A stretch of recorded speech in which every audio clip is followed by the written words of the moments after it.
اعوذ باللہ من الشیطان الرجیم بسم اللہ الرحمن الرحیم السلام علیکم ورحمۃ اللہ وبرکاتہ۔ قربانی کرنے والے شخص کا جسم کے بال اور ناخن نہ کاٹنا۔ نبی کریم صلی اللہ علیہ وسلم کے ارشاد ہے، جب ماہ ذی الحجہ کے پہلے 10 دن شروع ہو جائیں اور تم میں سے کوئی شخص قربانی کرنے کا ارادہ رکھتا ہو تو وہ اپنے بالوں اور ناخنوں کو نہ کاٹے۔ لہذا قربانی کرنے والے شخص کے لیے افضل اور مستحب ہے کہ وہ ماہ ذی الحجہ شروع ہونے کے بعد قربانی کا جانور ذبح ہونے تک جسم کے بال اور ناخن نہ کاٹے۔ مستحب سے مراد یہ ہے کہ اگر وہ کام کر لیا جائے تو باعث ثواب ہے، اور اگر نہ کیا جائے تو اس پر کوئی گناہ نہیں ہے۔ لہذا اگر کوئی شخص ان دنوں میں بال یا ناخن کاٹ لے تو اس کو ملامت اور طعن و تشنیع کرنا صحیح نہیں ہے۔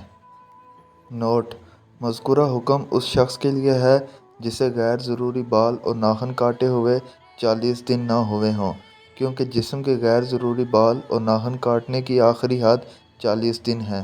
اس سے زیادہ تاخیر کرنا باعث گناہ ہے۔ جزاک اللہ۔